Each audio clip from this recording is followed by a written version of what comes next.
Hello friends, welcome to Constance mind. My name is दीपक।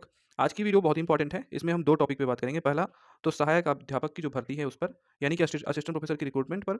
ये recruitment Madhya Pradesh state से, बिहार से and Delhi से, 3 जगह की यूनिवर्सिटीज़ से है। तो यहाँ पर जो अंतिम तिथि है 30 अप्रैल तथा 15 अप्रैल के आसपास है, यानी कि अप्रैल में ही है। और इसमें जो पद हैं वो असिस्टेंट प्रोफेसर के भी हैं, एसोसिएट प्रोफेसर के भी हैं एंड प्रोफेसर के भी हैं। दूसरा जो हम बात करेंगे, जो नोटिफ़िकेशन है वो है Madhya Pradesh state eligibility test का। तो एमपीएससीटी 2024 का आवेदन चल रहा है। इसकी अंतिम तिथि 20 अप्रैल 2024 है। ₹500 एप्लीकेशन फ़ी है। इसमें सभी राज्य के अभ्यर्थी आवेदन कर सकते हैं, यानी कि अदर स्टेट वाले भी एप्लीकेशन में यहाँ पर पात्र हैं।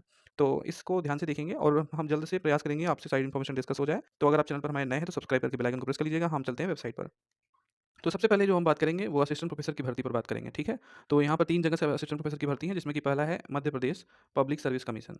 यहाँ पर जब आप आएँगे तो यहाँ पर असिस्टेंट प्रोफेसर्स के लिए जो रिक्रूटमेंट्स हैं, उनकी आपको एडवर्टाइज़मेंट दिखेगी। यहाँ पर कुल 8 सब्जेक्ट में असिस्टेंट प्रोफेसर के लिए एप्लीकेशन है, जिसमें एग्ज़ाम जो होगा वो होगा 9 जून 2024 के, ठीक है? 8 सब्जेक्ट्स में असिस्टेंट प्रोफेसर के लिए है। कौन-कौन से ऐसे सब्जेक्ट्स हैं वो भी हम आपको बताएँगे।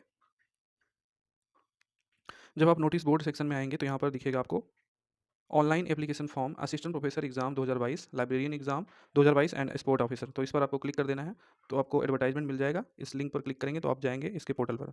यहाँ पर आप देख सकते हैं, पहले ये एप्लीकेशन आ चुका था, यानी कि 2022 की रिक्रूटमेंट है। इसमें ये रीओपन हुआ है।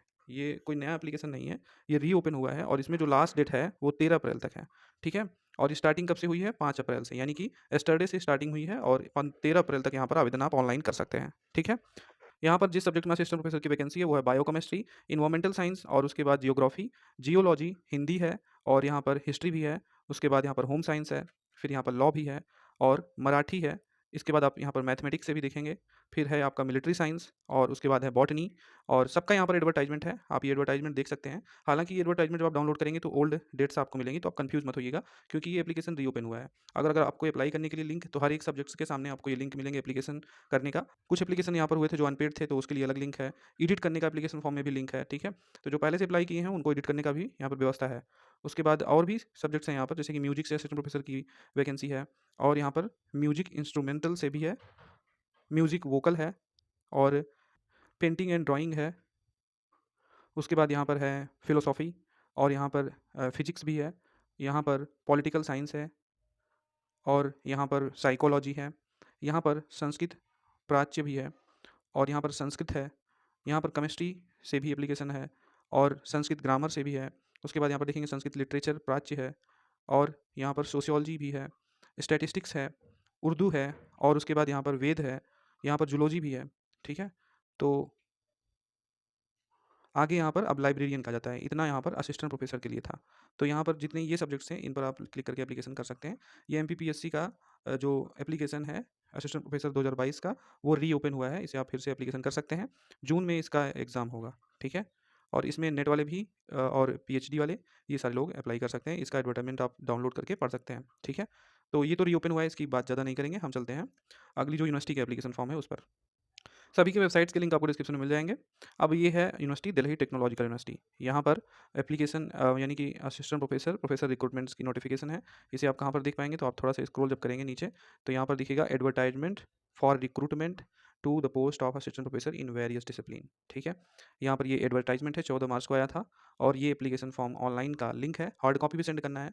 क्लैरिफिकेशंस, एनेक्सर वगैरह ये आप यहाँ से पढ़ सकते हैं। हम आपको एडवर्टाइजमेंट दिखाते हैं।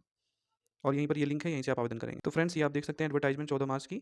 यहाँ पर कहा जा रहा है कि ये फैकल्टी पोजीशन जो है उनके लिए रिक्रूटमेंट्स हैं और यहाँ पर जो कुल सब 158 देख सकते हैं आप कुल वैकेंसी हैं, यानी कि अनरिजर्व्ड से टोटल 54 है और यहाँ पर जो अदर डिसिप्लिन एससी की 22, एसटी की 16, ओबीसी में 49 और ईडब्ल्यूएस में 17, पीडब्ल्यू कैटेगरी में, पीडब्ल्यूडी कैटेगरी में 6, 158 टोटल हैं।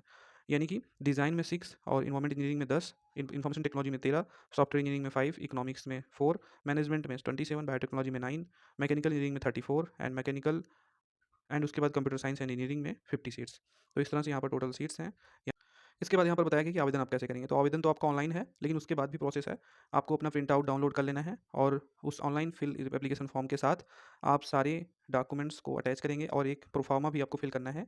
एनेक्सर 1 आपको मिलेगा, जो अभी मैंने आपको बताया वो डाउनलोड कर लीजिएगा। उसमें सारे प्रोफार्मा को फिल कर लीजिएगा और फिर जो है इसे सारे डॉक्यूमेंट्स के साथ जो प्रिस्क्राइब्ड फ़ीस है उसको उसकी रिसिप्ट के साथ ये Delhi technological university recruitment branch को भेजना है। कब? 10 दिन के अंदर, यानी कि 24 अप्रैल तक आपको भेज देना है। जो ऑनलाइन एप्लीकेशन की लास्ट डेट है वो 14 अप्रैल है। तो 14 अप्रैल से लेकर 24 अप्रैल तक 10 दिन के अंदर आपको ये यहाँ यूनिवर्सिटी में ब्रांच में रिक्रूटमेंट ब्रांच में रिसीव कराना होगा। तो इसे आप भेज सकते हैं। बाई पोस्ट भी आप भेज सकते हैं। एप्लीकेशन इस समय भी स्टार्ट है, 18 मार्च से स्टार्ट हो चुका था, तो आप आवेदन कर लीजिएगा। यहाँ पर जो प्रोसीजर है एप्लीकेशन सबमिशन का, उसमें जो एनेक्सर 1 आपको मिल रहा है प्रोफार्मा, उसमें सेक्शन ए मिलेगा एकेडमिक रिकॉर्ड के लिए एंड सेक्शन बी आपको मिलेगा एक्सपीरियंस एंड रिसर्च परफॉर्मेंस के लिए। और ये इसके आपको मार्क्स, इसी मार्क्स के आधार पर आपको इंटरव्यू के लिए बुलाया जाएगा। तो एकेडमिक रिकॉर्ड में आपके यूजी के मार्क्स 15 रहेंगे, मतलब कि मैक्सिमम 15, एंड पीजी का भी मैक्सिमम 15 रहेगा, पीएचडी में मैक्सिमम 15 रहेगा। 5 मार्क्स जो है वो आपका रहेगा यहाँ पर जो आपका नेट या जेआरएफ है, ठीक है, नेट जेआरएफ। तो अगर आपका ओनली स्लेट सेट है तो 2 नंबर मिलेगा इसमें, नेट लेक्चरशिप रहेगा तो आपको 3 मिलेगा, विद जेआरएफ आपको 5 मार्क्स मिलेगा। तो टोटल उधर आपका एकेडमिक रिकॉर्ड का 45 और जेआरएफ का यहाँ पर 5, टोटल होते हैं 50। ठीक है, तो ये 50 हो गया। ये जो टेबल बी है ये आपका एक्सपीरियंस का है, इसे भी आप जो भी आपका एक्सपीरियंस है वो पुट करेंगे यहाँ पे। आप जब एप्लीकेशन फिल करेंगे तो उस हार्ड कॉपी सेंड करते समय प्रोफार्मा में आपको भरना है। तो ये भी 50 पॉइंट है, टोटल 100 पॉइंट हो जाता है। ठीक है, तो इसमें एक्सपीरियंस में 50 में 20 मार्क्स आपका कम से कम रहेगा तो बेटर है, और जो आपका ये एकेडमिक रिकॉर्ड है इसमें कम से कम 30 मार्क्स रहेगा तो बेटर है। ठीक है, यानी कि 50 कम से कम आपको पहुँचना चाहिए। तो यहाँ पर प्रोसीजर फॉर सिलेक्शन क्या है ये भी देख लीजिए, यहाँ पर दिया गया पूरा डिटेल्स। जो भी यहाँ पर रेगुलेशन रहेगा यूनिवर्सिटी का उसके अकॉर्डिंग स्क्रीनिंग टेस्ट होगा। स्क्रीनिंग टेस्ट के लिए eligible and not eligible candidate की लिस्ट आएगी, और वो जो लिस्ट आएगी वो यूनिवर्सिटी की वेबसाइट पर आपको अपलोड हुई मिलेगी, तो आप वहाँ पर इसे देख पाएंगे। यहाँ पर there shall be a screening test for the post of assistant professor except for those exempted under clause 7। ठीक है, तो जो एग्जाम रहेंगे उनको छोड़कर यहाँ पर स्क्रीन टेस्ट होगा असिस्टेंट प्रोफेसर के लिए। The screening test for the post of assistant professor will be based on prescribed syllabus available on university website. ठीक है, स्क्रीनिंग टेस्ट की डेट आपको बाद में वेबसाइट पर बताई जाएगी। स्क्रीनिंग टेस्ट से जो एग्जामेशन मिलेगा वो यहाँ पर बताया गया है, यही 7 नंबर क्लॉज की बात उसमें ऊपर हुई है, तो आप इसे देख लीजिए। तो आप में से जिस किसी का भी यहाँ पर एप्लीकेशन में इंटरेस्ट हो वो सारा डिटेल्स पढ़ के एप्लीकेशन कर सकते हैं। हम नेक्स्ट यूनिवर्सिटी पर चलते हैं। ठीक है, तो अगली यूनिवर्सिटी है डॉक्टर भीमराव अम्बेडकर विश्वविद्यालय दिल्ली। ये आप देख सकते हैं, हमने वेबसाइट ओपन की है, ये वेबसाइट का लिंक आपको डिस्क्रिप्शन में मिल जाएगा। इसमें लास्ट डेट जो है वो एक्सटेंड हुआ है एप्लीकेशन का, सेम जैसे कि एमपीपीएससी में फिर से रीओपन हुआ है, यहाँ पर डेट एक्सटेंड हुई है। तो एडवर्टाइजमेंट हम आपको खोल के दिखाएंगे, और यहाँ पर अप्लाई ऑनलाइन का बटन है, यहीं से आप आवेदन करेंगे ऑनलाइन। ठीक है, तो सबसे पहले हम इसको आपका एडवर्टाइजमेंट दिखा देते हैं जल्दी। तो दोस्तों ये आप देख सकते हैं डॉक्टर भीमराव अम्बेडकर यूनिवर्सिटी दिल्ली, 14 मार्च को ये एडवर्टाइजमेंट रिलीज़ हुआ था। जो लास्ट डेट है वो अब बढ़ चुकी है, तो उसे हम आपको अलग से दिखाएंगे। आप पहले यहाँ पर सीट देख लीजिए। तो यहाँ पर जो स्कूल ऑफ वोकेशनल स्टडीज़ है इसमें प्रोफेसर की अनरिजर्व से 1 सीट है, एसोसिएट प्रोफेसर की 3 सीट हैं टोटल, असिस्टेंट प्रोफेसर की भी 3 सीट हैं। ठीक है, स्कूल ऑफ बिजनेस पब्लिक में प्रोफेसर की 1 सीट, एसोसिएट प्रोफेसर की 3 एंड असिस्टेंट प्रोफेसर की 4 सीट्स हैं। School of culture and creative expression में यहाँ पर एसोसिएट प्रोफेसर की 1 सीट, असिस्टेंट प्रोफेसर की 1 सीट है। बाकी यहाँ पर कुछ अलग से जो इसके एरिया हैं, डिसिप्लिन्स हैं, वो डिवाइड हैं, जिसमें कि फिल्म स्टडीज़ है, विजुअल आर्ट है, परफॉर्मिंग आर्ट्स है, इसका भी आप देख लीजिएगा। फिर यहाँ पर स्कूल ऑफ ग्लोबल अफेयर है, जिसमें कि ये टोटल सीट्स हैं, और इसमें ग्लोबल स्टडीज़ है, अर्बन स्टडीज़ है। ठीक है, स्कूल ऑफ लॉ है, फिर उसके बाद school of under graduate studies में आप देख सकते हैं ये सीट्स हैं। थोड़ा सा आप पॉज करके देख लीजिएगा, नहीं तो वीडियो बड़ी लॉन्ग हो रही है। अभी हमको एसईटी भी डिस्कस करना है। स्कूल ऑफ ह्यूमन इकोलॉजी, उसके बाद है liberal studies, educational studies, assistant professor in library discipline and pedagogy वगैरह वगैरह। यहाँ पर ये सारा आप देख लीजिए। टोटल जो पोस्ट है यहाँ पर वो ये जो आपका प्रोफेसर है इसमें 18 है, एसोसिएट प्रोफेसर की 24 है, असिस्टेंट प्रोफेसर की 25 है। तो ये आपका है डॉक्टर भीमराव अम्बेडकर यूनिवर्सिटी दिल्ली। दिल्ली की एक स्टेट गवर्नमेंट यूनिवर्सिटी है ये। ठीक है, यहाँ पर जो आप लोगों की सैलरी होती है उसकी भी डिटेल्स दी गई हैं, आप ये देख सकते हैं। असिस्टेंट प्रोफेसर में अगर आपके पास नेट है तो भी आप अप्लाई कर सकते हैं, लेकिन एसोसिएट प्रोफेसर और प्रोफेसर के लिए पीएचडी ज़रूरी है। पीएचडी के साथ-साथ आपका एक्सपीरियंस भी रहेगा, रिसर्च एक्सपीरियंस भी चलेगा, टीचिंग एक्सपीरियंस भी चलेगा। तो जो एसोसिएट प्रोफेसर होते हैं, इनमें पीएचडी के साथ कम से कम 8 ईयर का एक्सपीरियंस माँगता है, और जो प्रोफेसर होते हैं, इनमें 10 ईयर का एक्सपीरियंस माँगता है। ठीक है? बाकी असिस्टेंट प्रोफेसर के लिए अगर आपके पास सिर्फ नेट है, तो भी आप अप्लाई कर सकते हो, लेकिन एकेडमिक रिकॉर्ड भी देखा जाता है, इसको भी आप ध्यान रखिएगा। तो इनके लिए क्या होता है कि आपका यूजी में भी अच्छा मार्क्स होना चाहिए, पीजी में भी अच्छा होना चाहिए, और नेट में अगर आप जेआरएफ रहेंगे, तो ज़्यादा चांसेज़ हैं आपका, और साथ में अगर आप पीएचडी भी किए हैं, तो फिर तो आपका बहुत ही अच्छा है। लेकिन अगर पीएचडी नहीं रहेगी तो असिस्टेंट प्रोफेसर में भी पीएचडी वाले बहुत ज़्यादा होते हैं, तो आपका होना बड़ा मुश्किल है। ओनली नेट के बेस पे असिस्टेंट प्रोफेसर में आप अप्लाई तो कर सकते हैं, लेकिन आपको भी ये पता ही होगा कि आगे आप किसके सामने आपको कौन लोग कम्पीट करेंगे, ये भी आपको सोचना चाहिए। तो 5 अप्रैल को एक नोटिस आई थी, इसमें लास्ट डेट ऑनलाइन एप्लीकेशन का जो है वो एक्सटेंड किया गया है। और कब तक एक्सटेंड किया गया है, तो यहाँ पर कहा गया है, this is for information of all concerned, last date of apply online for post of said advertisement professor, associate professor and assistant professor in different disciplines has been extended up to 30 April 2024। ठीक है, तो 30 April 2024 तक ये extend हुआ है। और hard copy आप कब तक सबमिट कर सकते हैं, तो 7 मई तक आप हार्ड कॉपी जमा करेंगे। सारी डिटेल्स आपको एडवर्टाइजमेंट मिल जाएगी, जो भी हमने आपको दिखाया, वेबसाइट का लिंक डिस्क्रिप्शन में है, आप जाके देख सकते हैं। तो फ्रेंड्स, अभी तक हमने असिस्टेंट प्रोफेसर और एसोसिएट प्रोफेसर की वैकेंसी पे बात किया, और जो 3 जगह से पूरा ये नोटिफिकेशन था, इसमें ही बहुत लॉन्ग हो गई है वीडियो, टाइम ज़्यादा लग गया, लेकिन जल्दी से हम ये एसईटी को भी डिस्कस कर लेते हैं। ठीक है, तो यहाँ पर मध्य प्रदेश से स्टेट एलिजिबिलिटी टेस्ट का ये नोटिफिकेशन आया हुआ है 15 मार्च को। यहाँ पर जो ओपनिंग हुई थी वो 21 मार्च को हुई थी, और यहाँ पर जो लास्ट डेट है वो 20 अप्रैल है। तो ऑनलाइन ही आवेदन आप इस पे कर सकते हैं। तो यहाँ पर जो एडवर्टाइजमेंट आया है स्टेट एलिजिबिलिटी टेस्ट 2024 का, उसका हम आपको ओवरव्यू दिखाएंगे, ज़्यादा समय नहीं लेंगे। इसमें जो नोटिफिकेशन आया था वो आप देख सकते हैं, 15 मार्च को आया था। और इसमें जो स्टार्टिंग हुई है वो 21 मार्च को हुई है, लास्ट डेट 20 अप्रैल है, लेकिन विलंब शुल्क के साथ जो लास्ट डेट है वो 30 अप्रैल तक है। और इसमें बिना विलंब शुल्क के 22 अप्रैल तक आप करेक्शन कर सकते हैं, लेकिन विलंब शुल्क के साथ आपका करेक्शन करने का जो समय है वो 2 मई तक है। ठीक है, तो ये पूरा प्रोसेस है। इसमें जो अदर स्टेट के कैंडिडेट्स होंगे और या मध्य प्रदेश के जनरल कैटेगरी के कैंडिडेट्स होंगे, 500 रुपये उनका शुल्क लगेगा एप्लीकेशन का, और 40 रुपये पोर्टल शुल्क भी अतिरिक्त लगेगा, यानी कि टोटल 540 लगेगा। लेकिन अगर आप ये मध्य प्रदेश स्टेट के रिजर्व कैटेगरी के हैं, तो आपको 290 रुपये लगेगा टोटल। ठीक है, सभी स्टेट के कैंडिडेट्स आवेदन इसमें कर सकते हैं। विलंब शुल्क के साथ अगर प्रथम चरण में आप जाएंगे तो 3000 विलंब शुल्क आपका लगेगा, प्लस 40 रुपये पोर्टल शुल्क। द्वितीय चरण में 25,000 विलंब शुल्क है। तो ये तगड़ा विलंब शुल्क है। ठीक है, अब यहाँ पर जो मुख्य पॉइंट्स हैं उसको भी डिस्कस कर लेते हैं कि कौन कौन सब्जेक्ट्स में आप ये एग्जाम दे सकते हैं, और इसमें एग्ज़ाम किस तरह से होता है। तो सबसे पहले एग्ज़ाम देख लेते हैं। ये ओएमआर पर आधारित ऑफलाइन पद्धति से परीक्षा आयोजित होगी। इसमें ये 20 विषयों के लिए परीक्षा आयोजित की जाएगी, जिसमें कि कुल 2 प्रश्न पत्र होंगे। प्रथम प्रश्न पत्र जो होगा वो अनिवार्य होगा सभी के लिए।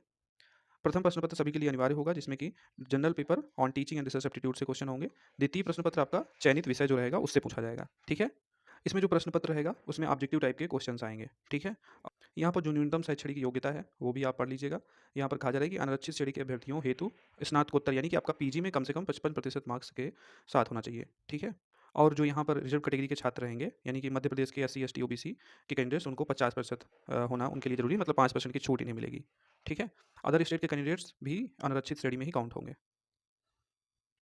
और यहाँ पर ये भी कहा गया है कि ऐसे कैंडिडेट्स जो पीजी के अंतिम वर्ष या अंतिम सेमेस्टर या यानी कि तृतीय या चतुर्थ सेमेस्टर में होंगे, वो भी यहाँ पर आवेदन कर सकते हैं। ठीक है, यहाँ पर जो एग्ज़ाम होगा एसईटी, वो इन शहरों में होगा। ये आप देख सकते हैं, मध्य प्रदेश के ही इतने शहर हैं, इतने सेंटर्स डिसाइड किए जाएंगे। मध्य प्रदेश में आपको जाके एग्ज़ाम देना होगा।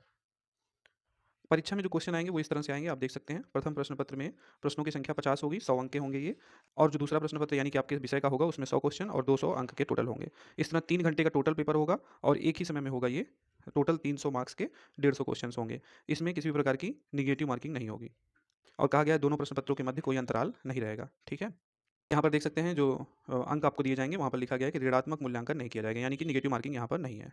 ठीक है, आवेदन पत्र आपको कैसे भरना है, तो इसके लिए ये डिटेल्स दी गई हैं। आपको mponline.gov.in वेबसाइट पर जाके ये ऑनलाइन माध्यम से आवेदन करना है। ठीक है, तो आप mponline.gov.in पर जाके आवेदन कर सकते हैं। अब हम आपको सब्जेक्ट दिखा देते हैं, क्योंकि वीडियो बहुत लॉन्ग हो रही है। तो यहाँ पर जो सब्जेक्ट है उसका कोड और विषय ये आप ध्यान रखिएगा, आवेदन के समय में आपको काम आएगा। तो केमिकल साइंस है यहाँ पर। ठीक है, एक तो अनिवार्य प्रश्न पत्र रहेगा जो सभी के लिए अनिवार्य है, ये वाला जिसका कोड रहेगा 01।